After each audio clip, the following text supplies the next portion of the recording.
তার মানে মনে হচ্ছে এইবার আর আসিবা না। কে কই জামাই শ্বশুর মুই আসবে না, মই চলি আসাম, দাও তাড়াতাড়ি খাবা। এইবার তো আমরা খাওয়া দাওয়ার কোনো আয়োজন করিনি, জামাই ষষ্ঠী আমরা করবো নাই। জামাই থাকলে জামাই ষষ্ঠী করবো না মানে? আমরা জামাই ষষ্ঠী করি না করি, তোমাকে তো নিমন্ত্রণ করিনি, তোমরা কেন আসিলেন? আমরা তোমার জামাই, আমরা আসবা নাই, আর আমার কিসের নিমন্ত্রণ লাগিবে? আহা, আমরা জামাই ষষ্ঠী করিনি, তোমরা পালাও তো। ঘুরিবা হবে একবার তোমার বাজার থেকে খাসির মাংস, পোল্ট্রি মুরগি, দেশি মুরগি আর ইলিশ মাছ সবকিছু নিয়ে আসো। বাপের জন্মে এতলা খাবার একসঙ্গে খায়ালেন? বাপের জন্মে খাই আর না খাই শ্বশুরের জন্ম তো খামো। 100 কিছু আনবা নাই তোমার জন্য, জীবনটা শালা জ্বালাই খাল, ভালো মন্দ যা রান্না করিব গন্ধ সঙ্গে সঙ্গে আসি না, সব খাই চলে যাবে। বাড়ির তো জীবনে শালা কিছু কিনে খাবো না, বিয়ে দেওয়ার পর থাকি শালা মুই একদিনও ভালো মন্দ খাওয়া পারো নি। এই শালা জামাইয়ের জন্য মোর পেটটা শুকাই মরি যা, আরাম দাদা জামাই। ভগবান, বাড়ি বসে বসে থাকিবে, করিবে পারবে না কোনো কামাই, আর শ্বশুর বাড়িতে আসি খাই খাই যাবে শালা লুবি জামাই।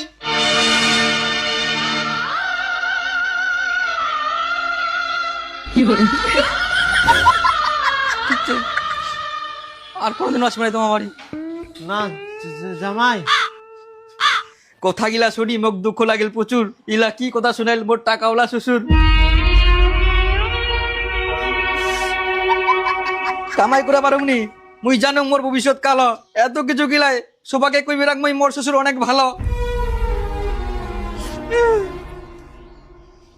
জামাই, তোমাক আমরা কষ্ট দিই, কুড়ি দিয়াই অনেক বড় ভুল। ইখুনে আমরা বাজার যাই, খাসির মাংস আনি, তোমরা হুই যাও এক না কুল। আমার মন ভাঙ্গি গেলে খাবো নাই আমরা মাংস, আর না খামো কোনো নাড়ু। আমার মন শান্ত করবা হইলে আনি তো 1 বোতল দারু। কি দারু খাবেন তোমরা? হ্যালো, আমার বাড়ি থাকি খবরদার তোমরা আসবে না, তোমরা লোভে চলো। হে তোমরা আবল তাবল স্বপ্ন দেখেন, স্বপ্ন দেখতে দেখতে একদম চেঁচাই ওঠেন, আবার মনে হয় তোমরা জামাই স্বপ্ন দেখলেন। জামাইয়ের স্বপ্ন দেখিও মানে জামাই আসিবেই। আজকে বাজার যায়, মাছ নিয়ে এসো তো। কি মাছ? কাল বাদে পরশুদিন জামাই ষষ্ঠী, একদম শ্বশুর বাড়ি যায় না মাছ মাংস খাওয়া দাওয়া হবে।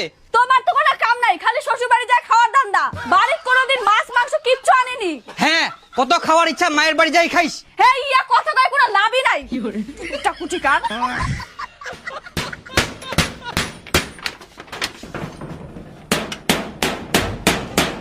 জেট মুখে একদম টন টনা করবা হবে, জামাই কি করে বাড়ি ঢুকে ওটা মুইও দেখুন।